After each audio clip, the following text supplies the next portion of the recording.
Hello everybody, and welcome back to the Poor Man's Chemist. We are going to be picking it up in section 3.5 where we left off, where we are going to be discussing KEQ, Ka, and pKa. And then you'll be learning how to predict the outcomes of acid-base reactions, a very handy skill for every home chemist to have. I apologize if there's any background noise that's bleeding through. It is fucking hotter than Satan's butthole out here right now. So yeah, we have to have some fan action going on. Otherwise, your dear professor here would drop dead in the middle of the lesson. Alright, so we're going to pick this up here where we've got, in contrast to the strong acids such as HCl and H2SO4, acetic acid is a much weaker acid. When acetic acid dissolves in water, the following reaction does not proceed to completion.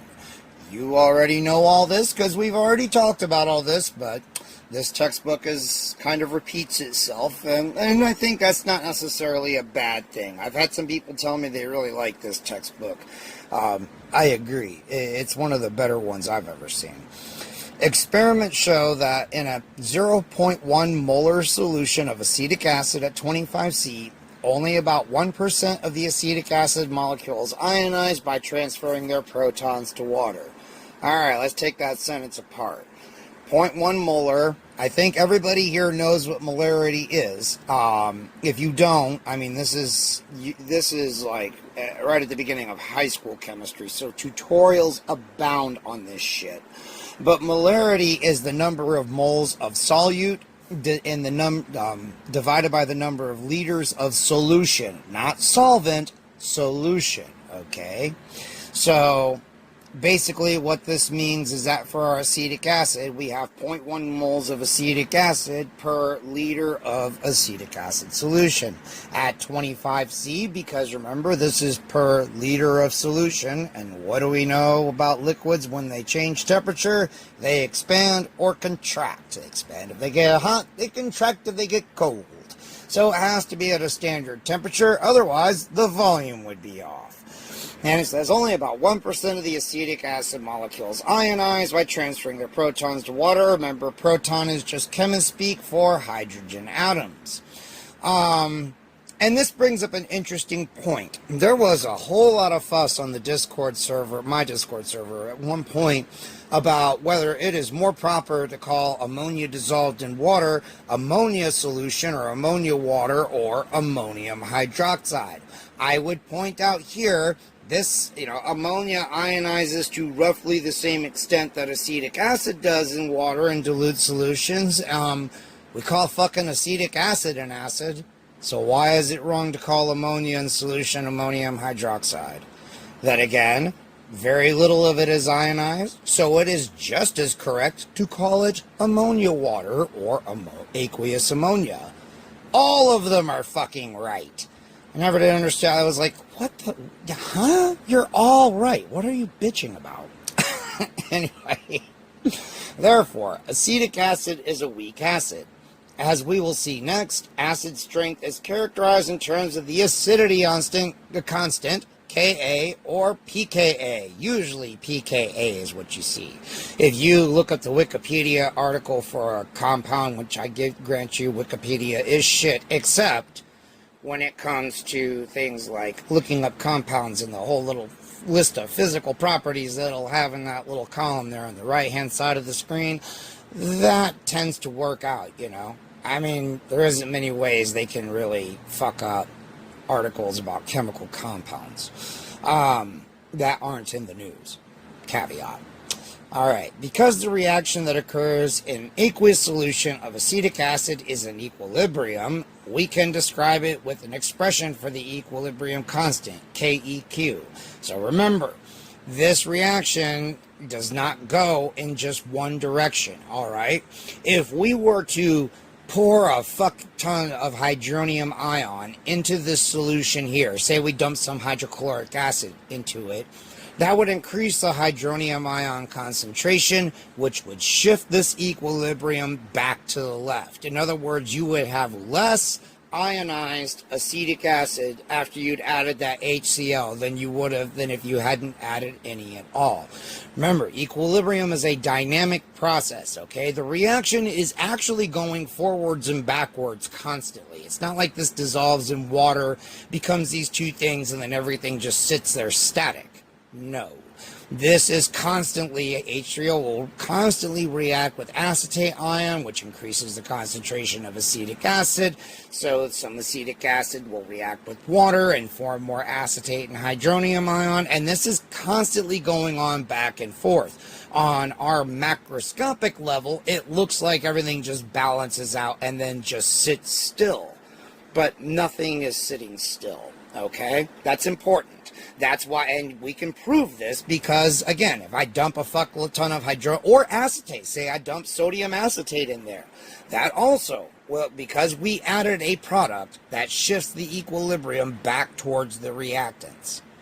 I hope that makes sense. All right, KEQ.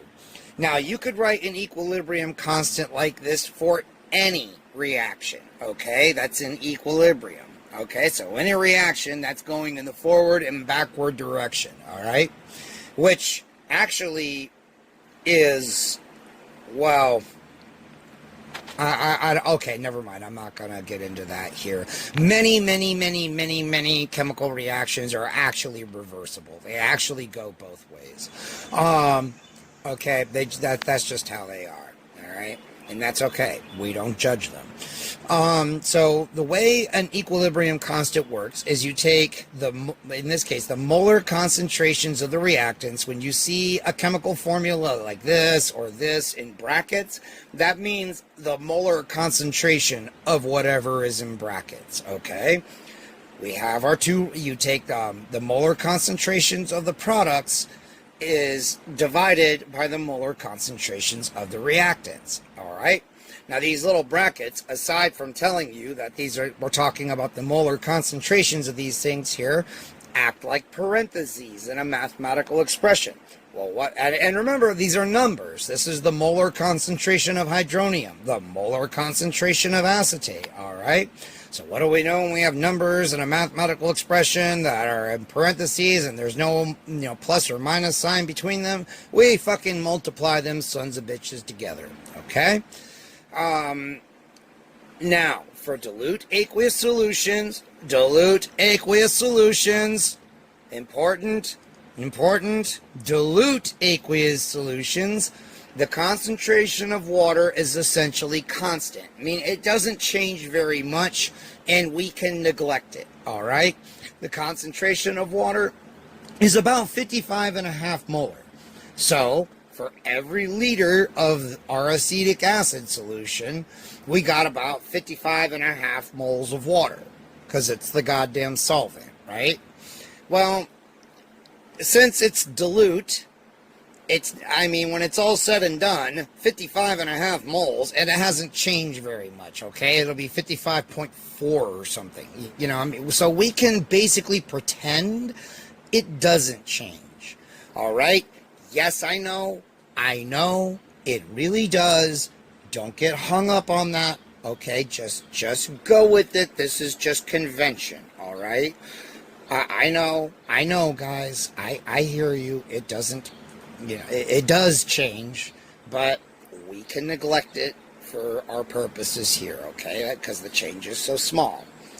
So we can rewrite the expression for the equilibrium constant in terms of a new constant, called Ka, the acidity constant. So this is Ka, all right?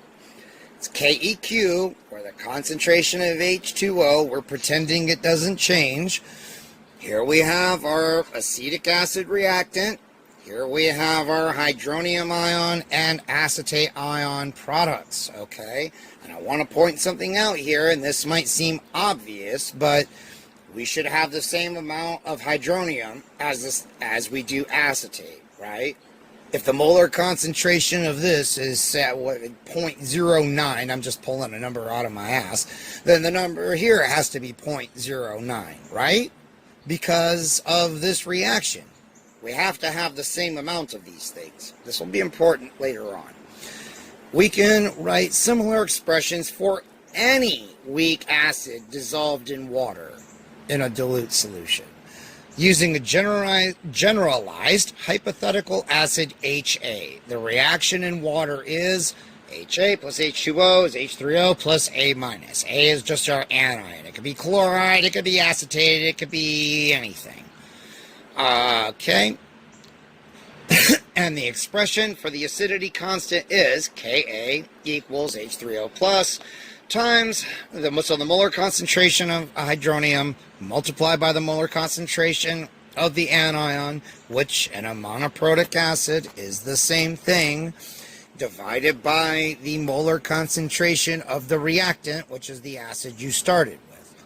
Because the concentrations of the products of the reaction are written in the numerator and the concentration of the undissociated acid that is in the denominator, a large value of Ka means the acid is a strong acid, and a small value of Ka means the acid is a weak acid, right? If it dissociates completely, since we're taking this and multiplying it by this, that's going to be a much bigger number than this, right? It's going to be bigger than that, so your value will be greater than 1. All right? Conversely, if you have a pissant little beta acid like acetic acid, this number is going to be way less than 1, right? Because this number is going to be, even though these two are multiplied together, only a little bit ionized, so that's still going to be a small number divided by a big number, right? Makes sense? I hope.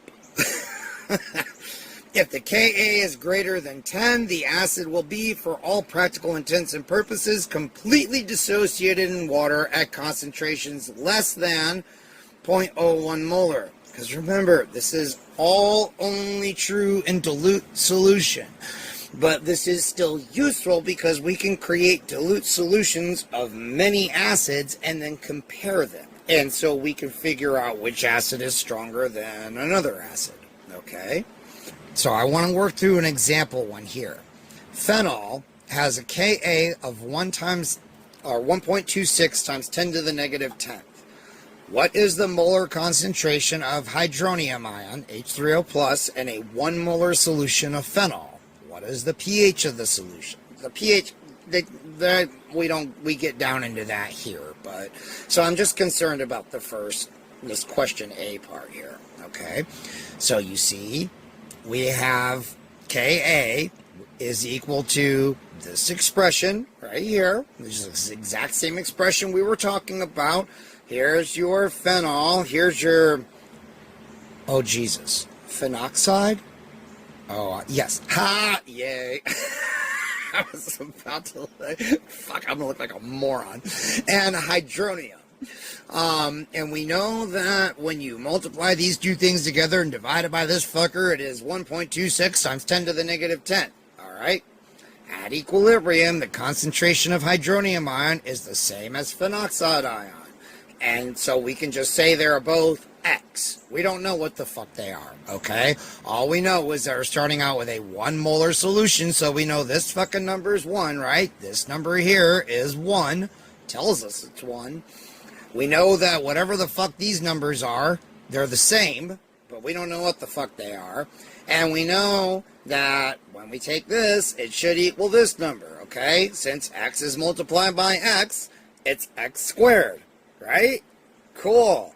So X squared divided by 1, which is just saying X squared, equals 1.26 times 10 to the negative 10. So you take the square root of this fucker, and now you know what the molar concentration of each of these bastards here is. See how easy this really is? This is not rocket science.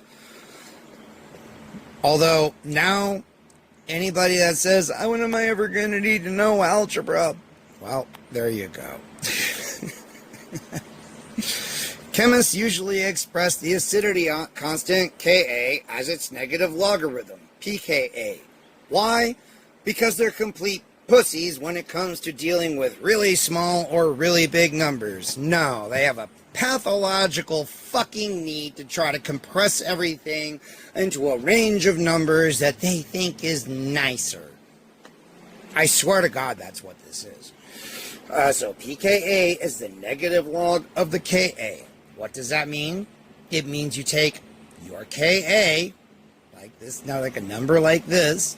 You take, okay, so you go into your calculator, you hit the log button, you type in what the Ka is, and you hit enter, and then you flip the sign. There you go. pH, you take the negative log of the hydronium ion concentration. So you take the hydronium ion concentration, like from up here. Remember, this is the molar concentration of the hydronium ion. You take the log of that fucker, and then you flip the sign. Super fucking hard, right? Alright, now I am going to condense a lot of text here that's around this just by talking about this table. Now, you guys can see here, this table shows us the relative strength of selected acids and their conjugate bases, okay? And you can see we have approximate pKa's here.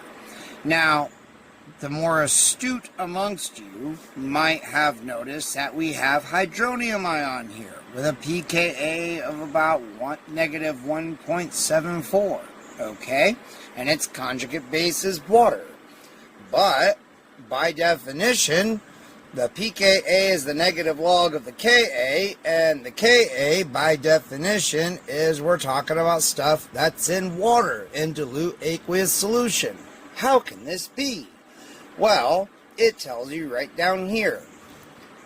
Acids that are stronger than a hydronium ion and bases that are stronger than a hydroxide ion react completely with water, a phenomenon called the leveling effect. Therefore, it is not possible to measure acidity constants for these acids in water. Other solvents and special techniques are used, but we do not have the space to describe those methods here. If I knew what those methods were, I would tell you. But since everything I have ever seen or heard about leads me to believe that these values are reasonably trustworthy, we are going to go with it. Now you can see they elaborated on it more here. The values in the middle of the pKa table are the most accurate because they can be measured in aqueous solution. Special methods must be used to estimate the pKa values for these very strong acids at the top of the table and the very weak acids at the bottom. The pKa values for these very strong and weak acids are therefore approximate. All of the acids that we shall consider in this book have strengths in between that of ethane, an extremely weak acid, and that of fluoroantimonic acid, an acid so strong that it is called a superacid. Alright, the Chad of acids. As you examine Table 3.1, take care not to lose sight of the vast range of acidities that it represents, a factor of 10 to the 62nd power. So, yeah, it's huge. Fluoroantimonic acid is an incredibly strong acid, and note that hydrogen iodide is not terribly far below it, more so even than sulfuric acid. And down here we have the ethanide ion, which is an absolutely powerful base. Water itself is a very weak acid and undergoes self-ionization, even in the absence of acids and bases. This is why even the purest water will still conduct a very small amount of charge, because no matter what you do, no matter how pure it is, there will always be a tiny amount of hydronium and a tiny amount of hydroxide in it, simply because of the virtue of water being water. You can see right here how it happens. In pure water at 25 C, the concentration of hydronium and hydroxide ions are equal to 10 to the negative 7th molar. Since the concentration of water in pure water is about 55.5 molar, in other words, there's about 55.5 moles of water per liter, we can calculate the Ka for water. And it shows you right here how we do it. Each one is 10 to the negative 7. And you see here what I meant? These are numbers. You just plug these in here, and we know what this is. It gives you the Ka. And we know that the pKa is the negative log of the Ka. Pretty simple, right? Alright. Predicting the strength of bases. Basically, The bigger the pKa, the stronger the base. Okay, so I tell you here, amines are like ammonia and that they are weak bases. Dissolving ammonia in water brings about the following equilibrium, which I already mentioned. Dissolving methylamine in water causes the establishment of a similar equilibrium. Okay? Again, we can relate the basicity of these substances to the strength of their conjugate acids. The conjugate acid of ammonia is the ammonium ion, NH4+. The pKa of the ammonium ion is 9.2. The conjugate acid of methylamine is what they call the methylaminium ion, and has a pK of 10.6. Since the conjugate acid of methylamine is a weaker acid than the conjugate acid of ammonia, we conclude that methylamine is a stronger base than ammonia. Makes sense, I hope? Alright, so here we go. How to predict the outcome of acid-base reactions. And so it tells you that table 3.1, which, guys, I'm telling you, you all might want to, I don't know, if you've got a notebook, because you listened to me on the first video when I told you that was the way to go, photocopy it or print it out, and then put it in your notebook. It is an extremely useful table that we will come back to a lot, okay? You won't be expected to memorize it because this class is completely dependent on how much effort you want to put into it, so you do you.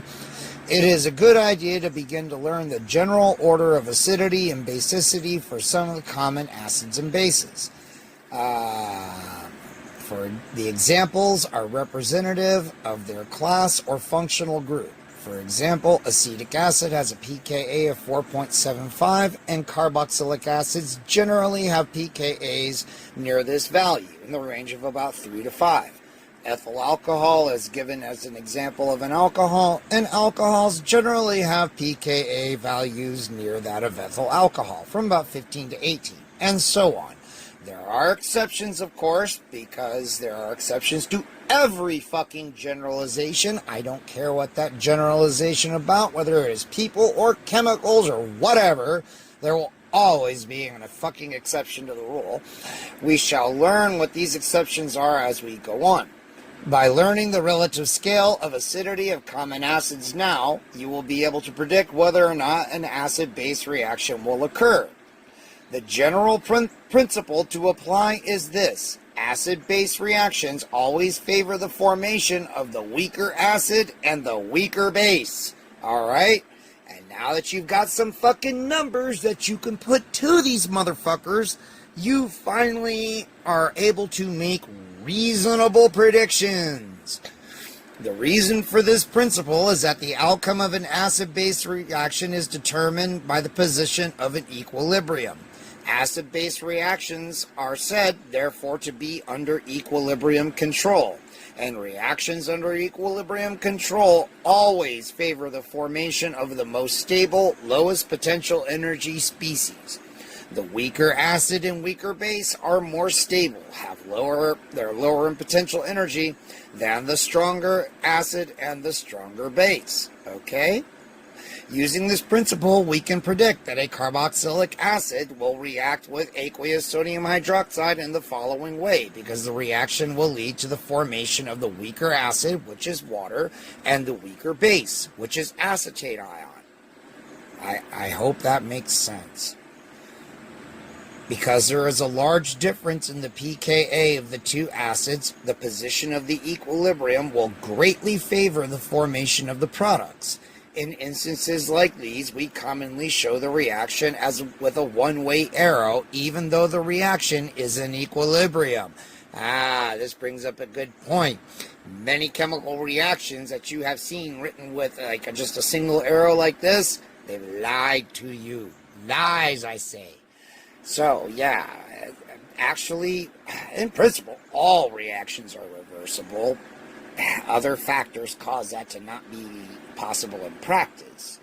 But, yeah, when a reaction that's under equilibrium control, when the equilibrium lies far to the right, then we just basically write it with a single arrow to represent the fact that basically all of this has reacted, and essentially all of it is undergone the reaction. Now there will be a teeny tiny fraction that didn't, because this is under equilibrium control. It will be exceptionally teeny tiny to the point where it doesn't make any goddamn difference. But in principle, it should be there. It's not synthetically useful, but it's there. All right. Come down here. All right, I like this question.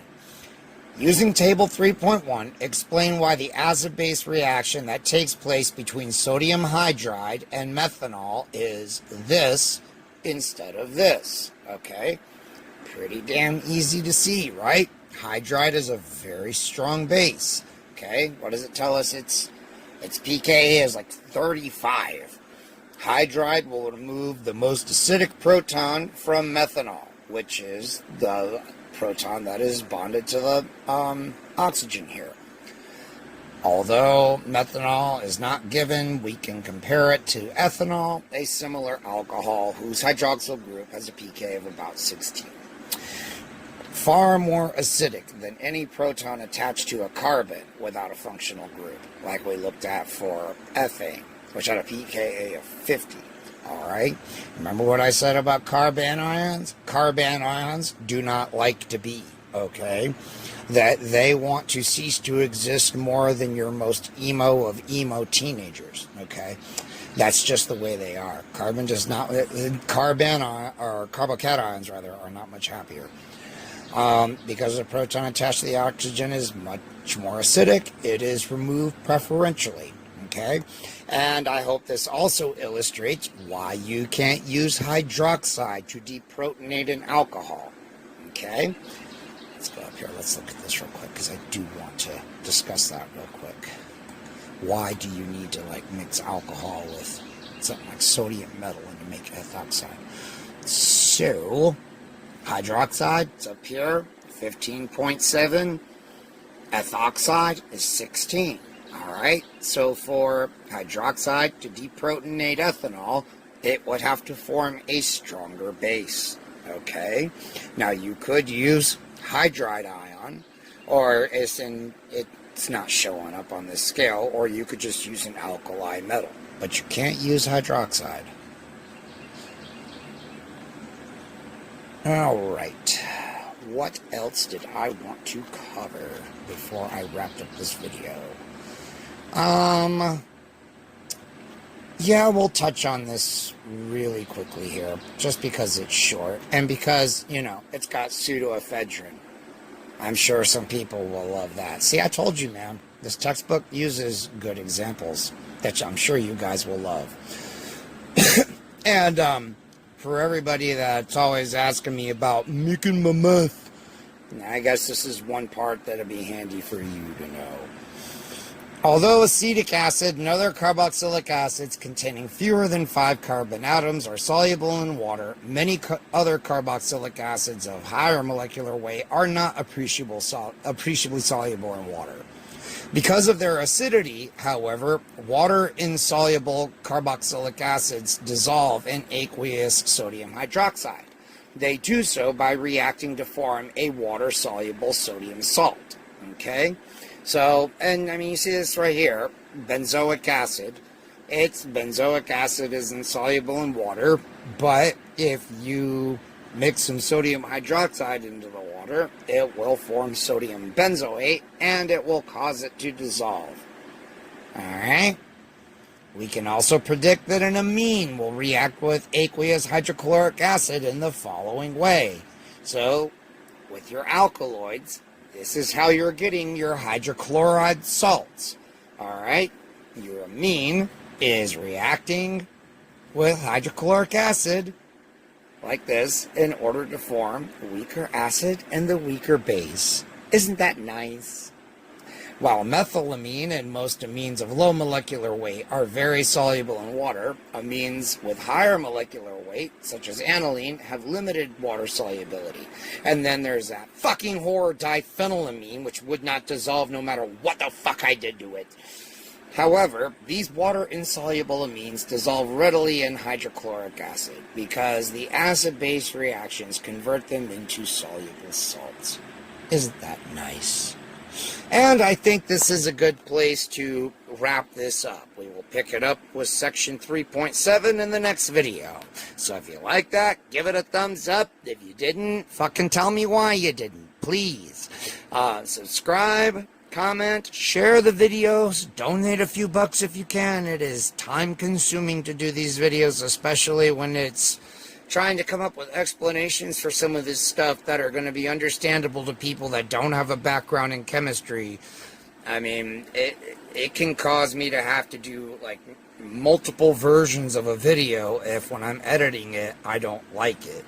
And then of course there's the going through all the material to figure out how I want to present it, the filming, the editing. It's an exceptionally time consuming process. So anyway, until the next one, y'all, I will see you later.